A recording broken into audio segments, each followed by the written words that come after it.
Hey, Tim, how are you again this weekend? I'm actually doing pretty well. I'm going, it's the regular Friday cadence from meeting to meeting to meeting to meeting, but I'm Yeah. looking forward to ramping down for the rest of the day and enjoying myself. And the first step of enjoyment is having a good conversation with you. Well, and I have a project that's going live over the weekend. So my part is largely done to get it to the threshold. And now it's up to the conversion people. So it's going to be an exciting weekend as well as we convert data over and turn off legacy and turn on the new system Monday morning. So it's all exciting, all good. Wow, that should be wild. Yeah. Um, Great. Now, I don't know how to pivot, but let's just start into the topic today. We're talking about engaging stakeholders, and that was what we were going to talk about. And if you go into the exam content outline, we're talking about analyzing, categorizing, and engaging. Now, this is where my story comes in. Once upon a time, I started off, yeah, when the world was young. I started off in a silicon manufacturing company, and they had just released the world's greatest toys. Okay, they were making processors and they were making integrated circuits. They said, let's make a lot of money and make toys for kids. And they made incredible toys. Okay, first of all, they made little robot arms you could plug into a computer using a serial cable. They created microscopes to plug into a USB device so that you could actually show on the camera what you were looking at in the microscope. These things were wonderful. But the problem was they weren't being purchased. We found out later that billions of dollars were wasted because they didn't make them for kids. The parents loved them and they were engineering miracles, but that's not what the kids wanted. The kids didn't want science. The kids wanted to get their hands dirty in dirt, and they wanted to interact with boxes, not the presents inside them. And we missed the target with our 3 to 7-year-olds, 7 to 9-year-old, 9 to 14-year-olds. But we had the numbers, and all the numbers said this is what they need and want, and we missed the people. Isn't that interesting? So you had the wrong group engaged. Is that where you're going with that, or We probably had the right group, and they huh? probably did the right market analysis, but we didn't design the products with the end user in mind. Now, parents loved it, but that's not who we designed the product for. Yeah. And even though parents buy things, if kids don't use them, they're totally useless. So I think that is an interesting approach to this whole world of engagement, because even to get to that point where you're producing a product or a system or whatever, you need engaged people, engaged stakeholders, engaged team members all along the way. And part of my opening gambit too, in terms of where we are in the project that I'm working on right now, and my support of the team as we brought the system to the threshold of implementation. All I can say is that without an engaged team, we would not be where we are today. So engagement is one of those things that is absolutely paramount in getting systems completed. But maybe the best way to start off for our listening audience is to have a good description of what engagement means from a project management standpoint. Ooh, that's Do a you have tough one? one. Yeah. My roundabout definition works the best. First of all, to engage is to involve. If I engage with a book, I'm reading a book. If Yeah. I am engaging with a person, I'm having a conversation. If I'm engaging stakeholders in the project, I'm involving them. They're participating. And in traditional project management, we think that we keep our stakeholders isolated and the team does the work. But actually, stakeholders are engaged. Number one, who do we get our requirements from? And number two, who does the user acceptance testing? Not the computers and not the team. It's the stakeholder. Can I like that. I like that example or that illustration, that definition, but can I add to it? Please do.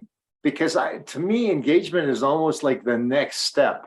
And I want to get into stakeholders perhaps a little bit later, because there are different levels of stakeholder members on a project. But I think engagement, the way I look at it, is not just the involvement, which is absolutely critical, involved all the way, but I think it includes an energy to that involvement, a striving towards making sure your skills and abilities are tantamount to getting the job done. There's effort, there's an eagerness, perhaps. Maybe that's a better way of putting it. Engagement to me is involvement with eagerness. How's that? So you're singing my song. Okay. Okay. Here's why. In January 2021, PMI changed the training content for preparing for the PMP exam. And they said, we don't just train team members, we also train stakeholders. We engage them through sharing information, help them acquire knowledge, skills, and attributes. Now, when we talk about attributes, we engage them through mentoring and teaching and coaching, right? Yeah. Now, here's the cool thing. Attributes include responsibility and accountability. Responsibility says, I don't need anybody to tell me to get to work. Accountability says, I care about the results. Your description of energy is perfect for my definition of accountability. No, I agree. And then you and I have, I think, almost every single podcast talked about the concept of relationship and connection.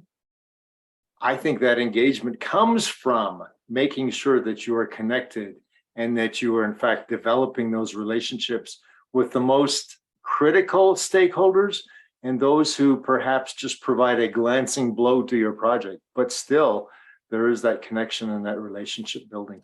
Yes. We've lost meaning of one of the most important relationships we can have. And I'm exploring this currently. There's, we have our relationships with our spouses and our families and our pets, but what about professional relationship? And I'm not talking about, I go to work and I sit next to my share recipes and we talk about what we're going to do over the weekend. Professional relationship says, I'm so invested in this relationship that I have your back. I'm willing to sacrifice in order to ensure that, your success happens. That's the type of a relationship that I'm looking at. Well, and that also then lends itself to a commitment to make sure that the project is completed, and more so on time and within budget, obviously. But with that sort of commitment to the goal, you want to also be committed to making sure the goal is realized. In preparing, I was amazed that this weekend, or coming up to this weekend, we had a late breaking requirement. Don't you just hate those in projects? Not from within, but from without. So one of the trading partners had a very stringent requirement, and the client, as well as the system integrator, a couple of the key staff, ended up getting their heads together, and over a course of 2 days, and by the way, 2 nights, they got very little sleep over a 48-hour period, solved the problem. That is engagement. That is commitment to the goal. That is making sure that we hit 5 o'clock today with a steering committee response that says go. Wow. Isn't it fun to be part of a team that actually has that level of engagement? And the beautiful thing is, that's what we're being asked to create. not participate in, but it's our accountability and responsibility to create that type of engagement. Absolutely. And can I elaborate one more little, can you just let me elaborate one more little bit? Please do. My engagement is also, by the way, when I'm on a project, kind of selfish, because my engagement is also designed to help me build my professional career. And what that says is I volunteer in certain situations that I may not be equipped to do, but just I want to learn. But the whole idea is it's not just engagement to get my task done, but it's engagement to go above and beyond so that my career can benefit from that as well. How's that for a selfish engagement process? Actually, as a leader, you know, let's call it 70% selfish and 30% leadership, because as a leader, you're demonstrating what you would like to see from your stakeholders and team as well. And it makes it, you know, it almost gives permission for other people to do the same thing. That's true. Lead by example. That's exactly right. So who are our stakeholders? Well, I'm going to answer this in my traditional manner. The definition describes him. It's anyone. Anyone who can impact my work, be impacted by my work, or even think they may be impacted by my work, and impacted or impact in a positive or negative manner. So that includes everybody from the lunch lady to the janitor to the CEO to the executives to community to organizations and entities, anything that can fit within those three categories. Yeah, I guess it's anyone who has an interest in the project. I mean, whether you're the project leader, which, you know, which is what we are here training people to do with these videos, to the sponsor who has actually put his or her reputation and funding on the line, down to even the end user customer who is waiting. For example, I think you and I are part of a state that had this federal requirement for real ID rolling out for some time. Because I travel so much, I, as an end user of the travel system, was very interested in real ID coming online and me getting in line to get it. So yeah, we can have stakeholders from those who sponsor the project to those who conduct the project to those who will end up eventually using the system that the project develops. Right. And it's even consumers who don't buy these new technology miracle toys. And, you know, we have to remember, it's not just the positive stakeholders, but it's also the negative ones. That's true. Absolutely. So in terms of what's our responsibility as project managers to our stakeholders? Oh boy, make it easy. Yeah, make it easy. Make Exactly. it easy, make it easy for them to behave and make it hard for them to misbehave, which means make it easy for them to care about the project, make it easy for them to participate in some of the decision making appropriately, some of the communications appropriately, and some of the interaction with the deliverable as it's being developed appropriately. And that's what our job is. Make it as easy as possible to have them do their job well. Yeah, and just think of the example that I just laid out where we've had a couple of people working night and day to solve a late breaking problem that came from left field. Now, the left field participant, the trading partner, has been there all along, but for some reason hadn't established one of their major requirements with us as we were developing the project. So even though they weren't a main, what a lot of people would look at as a main stakeholder in the system, nonetheless, they were a stakeholder because they could literally stop the system from going live until their requirement was met. So yeah, it's I think you called it an unpredicted stakeholder or an unpredictable stakeholder, one or the other. But yeah, it's an unintended consequence of our action or inaction. yeah, let me give you a prize example. So here I was, a portfolio manager of a new market that was emerging in our industry. And we were launching internationally a security framework, basically a way for software security and laptop developers and firmware developers and software developers to come together and create a way for laptops to be remotely locked. You know how you can lock up your cell phone? We were doing it for laptops as well, and do it across the globe in a flat way. Now, we went to sales internally 2 years before we started starting the project. And the head of sales, the VP of sales for the corporation, said, we don't need a prototype. We don't need a demonstration unit for sales. Sales is here to sell to corporations. Our invoices in sales are hundreds of million and billion. You're only talking about $10 million to $100 million a year for the first 3 years. I don't want my sales reps to be paying attention to that. Okay. Now, 6 weeks before this product launched, we had 5,000 sales reps coming to our doors and saying, where's my prototype? and you know, it was right for the VP to say that, and it was right for the sales reps to say that, because our marketing was so successful. Our sales organization was getting questions about this, and they loved the idea. And they were trying to get a new toy to play with too. We missed our stakeholders.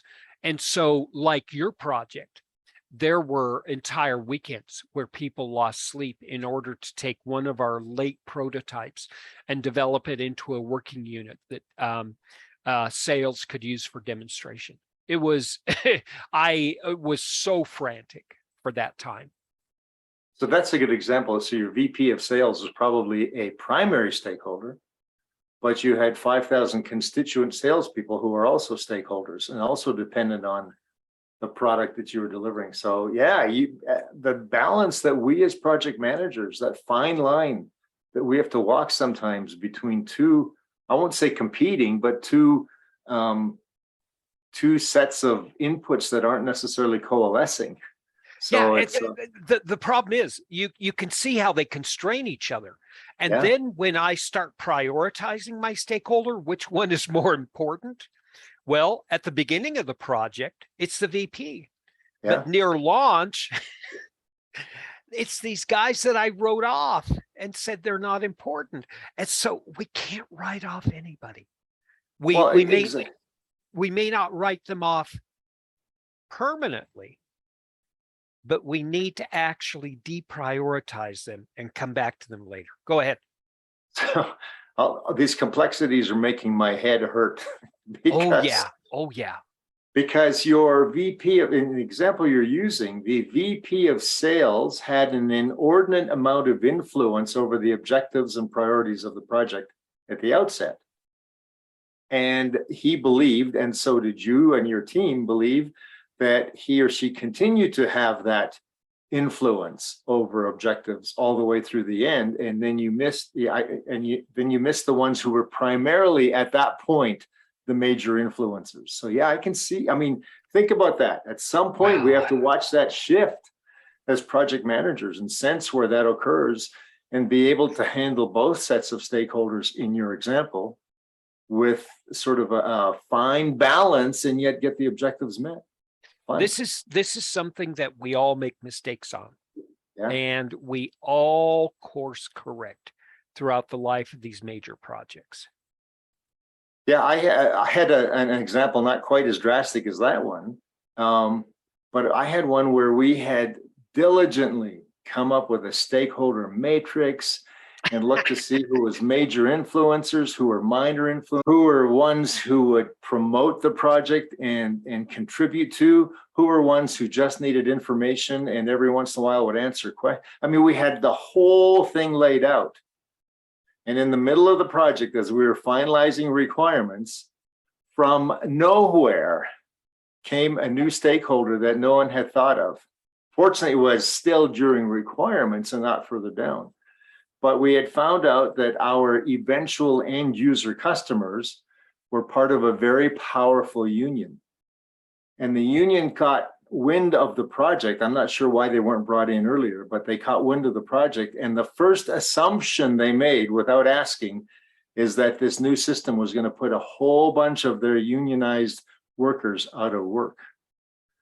And so them coming in at that point gave us the opportunity to recognize them as a new stakeholder and to sit down with them and listen to their concerns, but also give them the objectives and priorities of the project to assure them that not only would they not lose any unionized workers through the process, but that their workers would become more productive on the line and therefore more valuable to the organization. So you just don't know where stakeholders come from. Yeah. And as projects get more complex and they get more critical, we have to be much more formal in the way we do this assessment and the way we engage and monitor engagement. Yeah, absolutely. Have you ever had a stakeholder that you absolutely pegged and then they became unpredictable, and that is that they did not react or behave in the way that you had expected? Oh yeah, it's one of the primary project management riddles. So what are the two primary ways that we guarantee that you're going to make changes on a project? Number one, get the plan approved, get it baseline and approved, because then it's going to change, you know it. Yeah. Number two, write it down in a document because you're going to have to go back to that document and update it, because life is change. Life is not just about change. It is change. And we have to embrace that and use that to our advantage. But think of the problems you would have had you never come up with that baseline plan. Oh yeah. And one of my first mentors in project management said that this goes with engaging stakeholders, but this is general across all of project management. The plan is not the thing. The planning is the thing. Yeah. The plan is a document. The process you go through for creating it, it's what critical to project success. And it's the same thing with engagement. It's not the engagement plan that's important. It's the engaging. Yeah. I remember years ago being in a seminar, and I wish I knew who said this because I'd like to attribute this to him, but it stuck with me all these years. He said, it's better to have a goal and miss it than not to have a goal and hit it. Yeah, it's like manufacturing. It's like manufacturing. What do you want? A repeatable process or something that's totally accurate? Well, you need both. Yes. But the problem is you need that plan. You need that repeatable process before you can guarantee you're going to hit it more than once. And it's the same thing in our projects. We need that. We need to go through with a plan. And even with these human behaviors, with engaging stakeholders, this cannot be something we just, do from a piece of paper in our back pocket. We have to have a thoughtful assessment and not just do it at the beginning. We have to do it constantly because people, events, and even the environment around the project are guaranteed to change. Well, we have to do it constantly and with their involvement, because to do it in a kind of a black hole would not benefit the project either. If we would present something that we derived on our own, only to have it thrown back at us to go back and redo it. No, we have to keep them involved at all times. Or as we said up front, engaged. Right, exactly. Primary engagement has all to do with communication, sharing information. I'm not going to say too much information, but we never share enough. And that's something that I've observed, not just through my work, but I have always been sensitive to too much information. Now, the corporation says you're going to share this and not that. There's confidentiality, and then there's directives, right? But, within that, I've always found that bringing people in, sitting down and talking with people in a relaxed environment so you can actually get the emotional content away from the discussion is a solution to 90% of our problems with engagement. Well, it is. And, I'm can't help thinking that we've spent a fair amount of time defining engagement. We've spent a fair amount of time defining stakeholders. How then do we put those two together and come up with a plan to engage those stakeholders for a successful project? Well, what do they need? What do they expect? This is why we talk about requirements, needs, and expectations. We build that context around the people, entities, and groups that can influence our work. We need to understand where they are, right? And then we need to understand where we desire them to be. Go ahead. No, I was going to say, in fact, we have to understand who they are too, because I've been fooled on projects where the CEO is not really engaged and doesn't want to be a stakeholder, for example. So you end up having to really think through who are your stakeholders in terms of what their contribution is and their interest is and their influence is, so that you can then direct your efforts towards satisfying those interests and influences. And this is really important. For instance, I'm working with the CIO on a business case for a corporation building a data center, and they want to spend $10 to $30 million for the next 5 years to build it out, right? And about 2 weeks before it's taken up, he says, "Oh, it's closer to $30 to $40 million. I'm going to have to go to the board of directors. I'm not just going to go to the CEO with this one." It's like, oh boy, I wish I would have known that. I wish I would have been able to do that, because I'm not directly engaging with them, but the content and the business case and my my influence is going to actually have to interact at a board of director level instead of just a meeting with a CEO. And this is exactly right. But then, like you said, all of a sudden the board of directors are gone once the decision is made. Yeah. And we have to figure out, okay, who next? who Well, yeah, do I need to concern myself with now?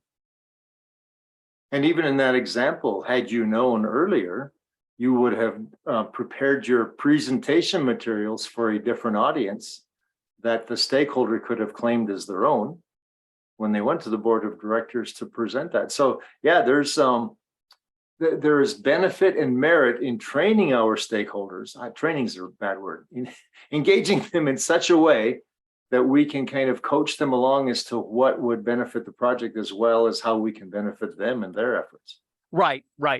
And as a consultant, we tend to learn over 2 or 3 years that you can never ask too many questions. Yeah. You can never.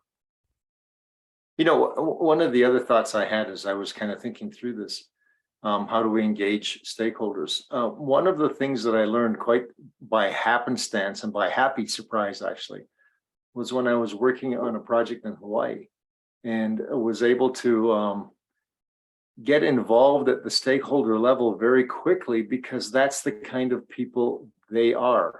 In terms of, I engaged with them in terms of how they wanted to be engaged with. They have this, the Hawaiians have a, what would I say, kind of a concept or a philosophy of ohana, which means family. And so right from the get-go, there's no there's no them and us, or us and them. It's all family. We're in this together, to the point of we work together, and on the weekends we often went to the beach together. And so at that point, we were able to engage all levels of the organization in terms of how they preferred to be engaged. Not something I'd ever really understood or experienced here on the mainland. I noticed this too. On long projects, creating that ohana mindset actually does a lot of weird things. Number one, it sort of breaks down that barrier between stakeholder and team, which we want. Right. Second of all, it allows people to become naturally who they are, and they share information much more willingly or easily. I noticed that when I used to travel a lot for my training, right? They'd fly me to a city, I'd set up in a hotel, and they'd lease out a conference room, and we'd be there together for 4.5 days, right? Boom, boom, boom, boom, boom. And I found out early that my job wasn't done during lunch. My job was to listen, observe, and capture as much information as I could while eating. If there's something about sharing food or even just sitting down over a cup of coffee in a cafeteria that breaks down those barriers and allows people to behave more normal and natural. And that is one of the keys that many project managers I know do not understand. They think it's their job, and I'm doing this I'm kind of doing a stereotypical process here, but a lot of project managers that I have come across believe it is their job to impart their wisdom unto their stakeholders. And what I have found works better is to listen 2 or 3 times as often as I speak. Number one, I get educated much better because transparency can result on the part of my stakeholders. But secondly, the stakeholders are now engaged because they believe I'm listening to them.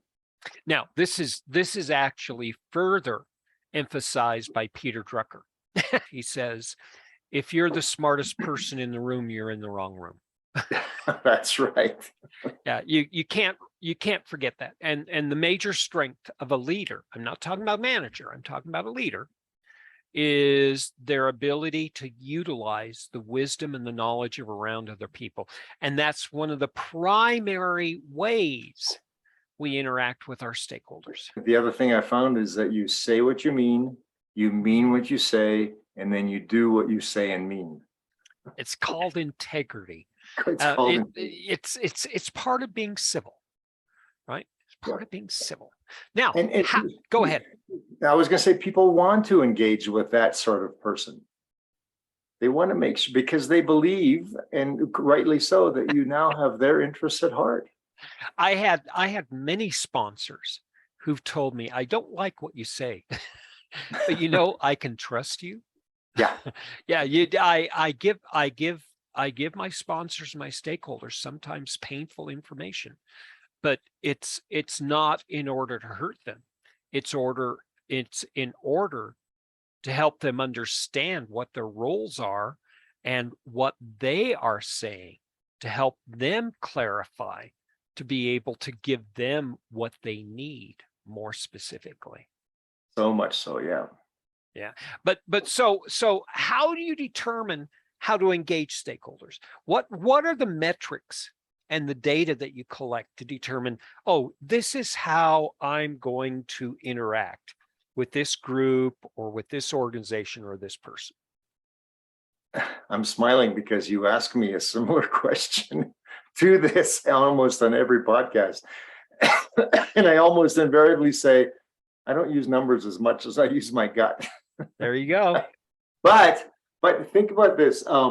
Was it the Gartner Group who invented the quadrant? Yes. Is it them, or is it, they just used they worked with the quadrant, and they also worked with something called the hype cycle, and they're famous for both of those. Yeah. So part of how I go about doing sort of an assessment of how to engage stakeholders is I use sort of that Gartner type of quadrant, and I look at sort of, if you think of the y-axis as being sort of the power axis, and the x-axis as being their interest or influence in the project, and then just basically label them low, high. And so you have people who are low in interest and low in power. Then in those cases, I put them in my grid and I say, I'm going to keep these people informed, but I don't have to engage them a whole lot. On the other hand, if I have someone that has high power and high interest, I want to keep them satisfied in such a way that I actually invite them into my process so that they can see and influence what I'm doing. So I think that's, if I was to use some sort of metric, I kind of use gut and that quadrant and pull them together and then just kind of work in that situation as the project goes along. So from previous discussion, gut means that you have habits. Yeah. you have that little tiny itch in the back of your brain that says there's something here. And that something here is something that automatically happens when you go through processes. Yeah. And I found that with most project managers who've been managing projects between 10 and 20 years, have this habit or gut that actually is that thing that says, you know what? Look over here. There's something interesting going over here. Now it's fascinating. The word interest confuses a lot of my students. So what I use is a synonym, curiosity. People who are curious. Curiosity is a primary driver for a lot of people. And that tells me how much information I need to share with them. But when you're exactly right. When I know their power and their influence, their ability to make changes in and around my project, that's where I have to be more direct and be more engaged with them to actually be able to not just, respond to their needs, to be able to forecast them. Yeah. And I've actually had situations where I had a stakeholder who was high on the power grid and high on the interest or influence grid. And so it was more than just kind of keeping them involved in the process. It was really trying to keep their interest heightened. But here's what happened.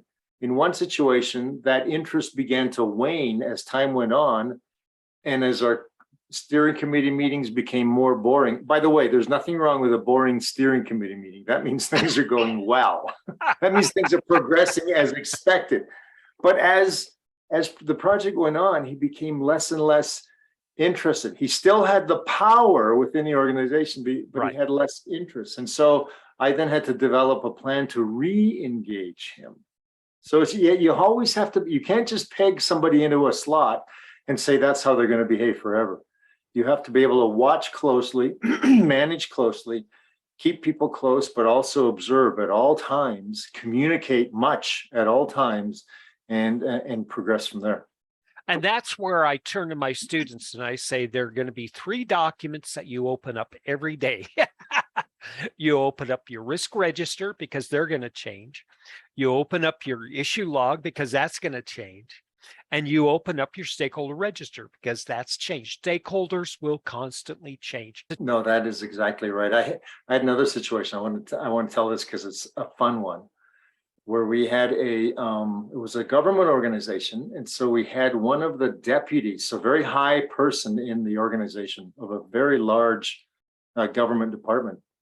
But of course, people at that level have many, many, many responsibilities, many, many, many duties. And so we were able to work out with them and the director that they needed to spend so much time on the project in order to help influence its outcome. And the way we accomplished that, we were not co-located with the headquarters. We were co-located with the client's staff, their subject matter experts. But we put a very nice office, a corner office, onto our project site and put the chief deputy director's name on the office. And so whenever she was required to work with us, she had a very nice office, nicer than the one she had back at headquarters. And so she was kind of enjoying coming to the project site. And then we could use her influence and use her wisdom in terms of helping us determine the outcome of that project. That's brilliant. That's brilliant. Wasn't my idea. I wish it was, but yeah, it's brilliant. Wow. Okay, so we've talked about how we engage and how we determine how to engage. Now, where do I find my stakeholders? Where can I look within the project environment and say, here's my influencers, here's not? Yeah, you and I might have a different view of this because, as I've said many times in this podcast, I come from a contracting background where every single one of my projects we won through a bidding process. And when we arrived on site, the people that greeted us were the people who became our stakeholders. So in many ways, in fixed price contracting, we had stakeholders given to us, or at least at the higher levels, we had At the stakeholders, outset, yeah, given to us, yeah. Okay. So I've got some other ideas, but I'm curious to hear yours, even from within an internal organization. So let's start with consulting, similar to yours. We were not just constrained by fixed contracts. We had multiple types. But what we learned early is before you go out on site, you work with the primary stakeholder, which is a sponsor, and you have them supply a survey. And we had a template for a survey that we modified, we tailored for various needs, right? And then we'd get about 30 to 40% of those back within a couple of weeks. And then we could take that data and determine who we needed to have interviews. So the week before, we had a request for interviews. Now, that gave us our primary stakeholders, but at the same time, those interviews were going to expose our secondary stakeholders and our tertiary stakeholders. And it's like reading a good book. An author says, here's some good books I've read. And you say, I got to read that one. I've got to read that one. And so through the surveys and interviews, actually, you were chasing down these rabbit holes. And that chasing down the stakeholders lasted the entire life of the project. Yeah, my last project, we did something very, very similar. And this was kind of the stakeholders at the representative end user level. So in order to define the requirements, we wanted to have staff representatives from large offices, small offices, medium-sized offices, urban offices, rural offices. We wanted to have a cross-section of people who would then deal with their clientele. So a rural client of our customer was different than perhaps an urban client. So you get the idea, where we wanted to have this cross-section. And so an email went out, not a survey so much, but an email went out from the primary stakeholder to all of the offices and saying that they would like to have volunteers for these positions. And then I lobbied for and won the ability to go out to the different offices and interview those who were interested. But here's my secret, and it's not mine so much as what a former boss had once told me, is when I make my selection and I go to their manager, and if their manager says, okay, thank you, yes, that person can go on the project, I don't want that person. But if I select someone and I can see a little tear forming in the eye of the manager, that's the person I want, because right, I want the brightest and the best, right? Right. And they are the experts. They're the persons you can rely on because they're the problem solvers. Yeah, absolutely. That's beautiful. That's beautiful. So internally, inside the project, I do something very similar. Inside of the company, when I was employed inside of corporations, I still had that, that initial assessment through the sponsor, and then through the summary interviews.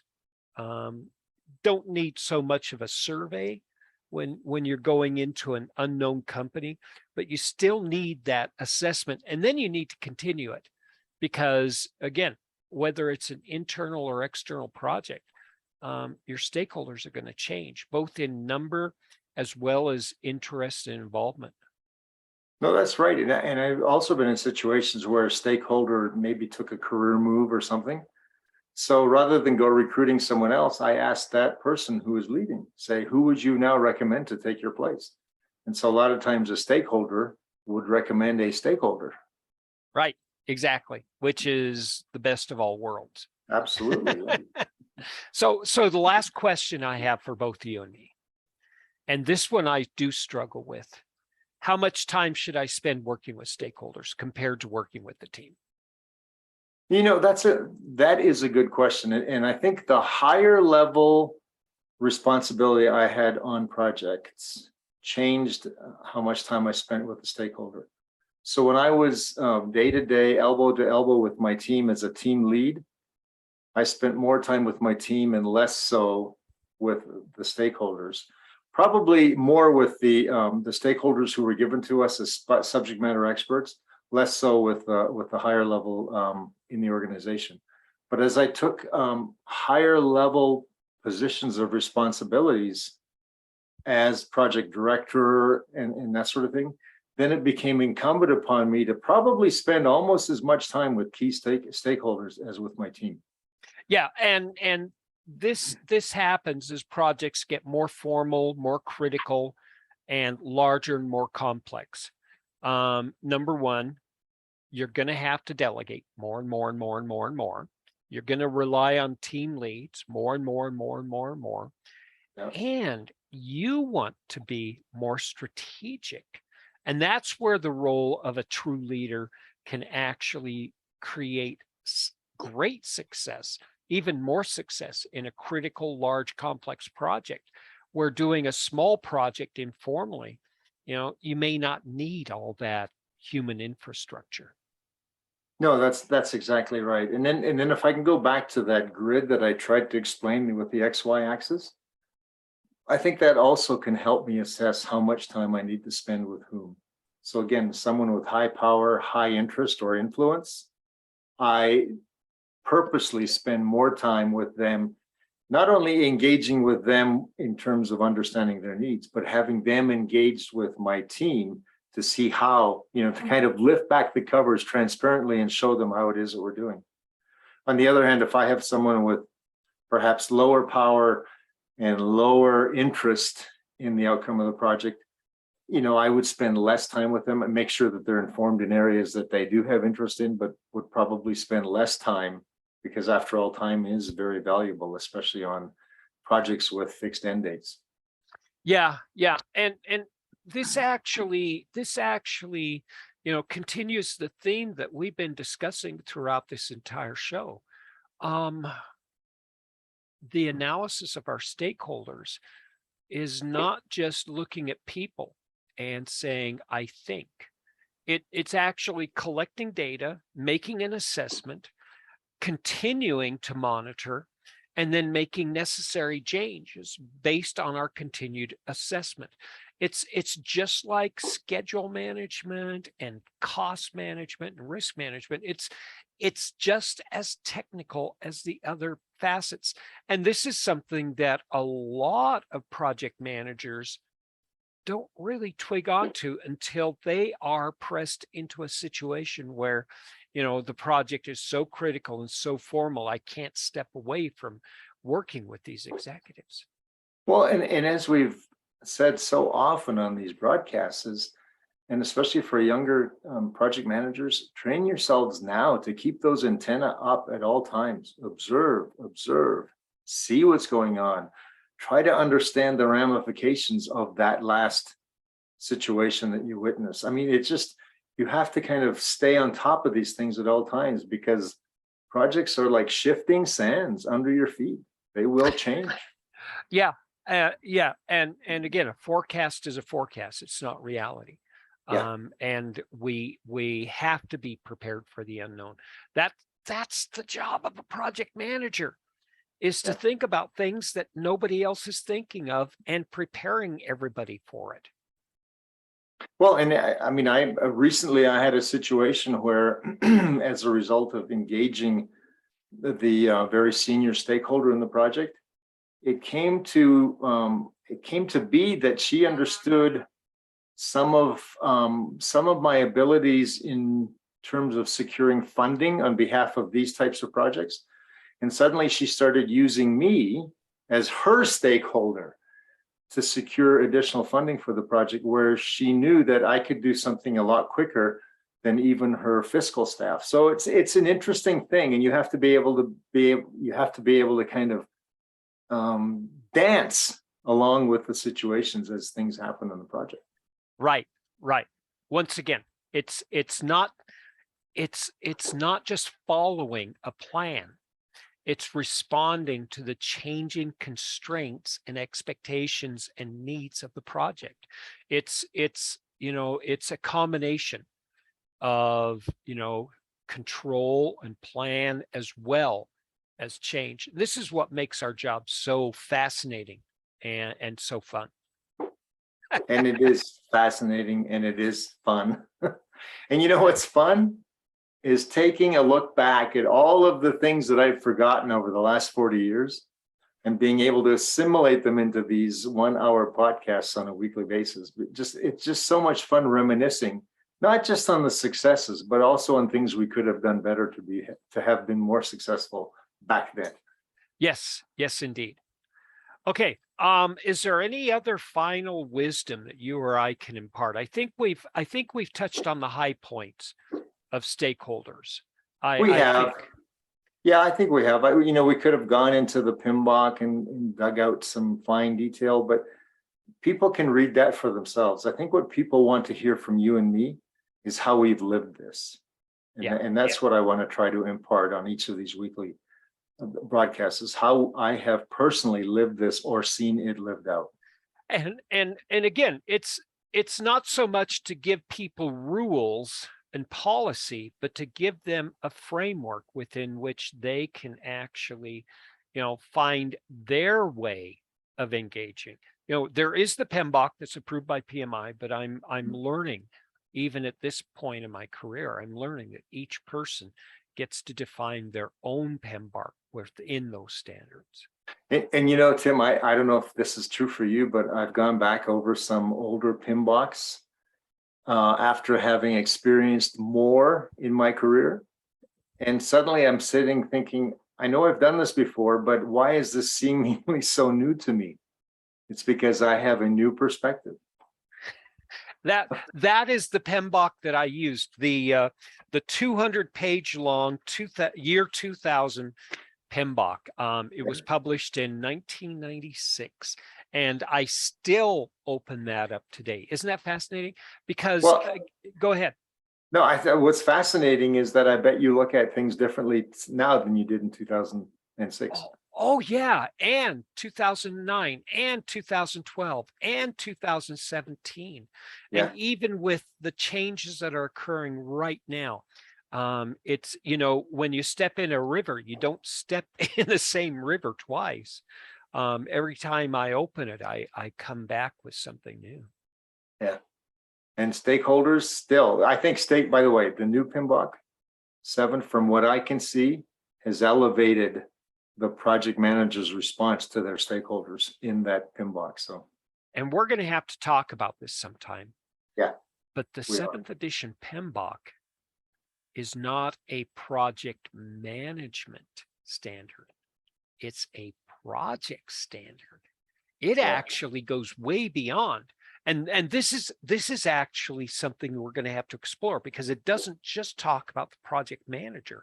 It's the perspective of the project, which, like you said, it raises the visibility and enhancement and the necessity of the engaged stakeholder.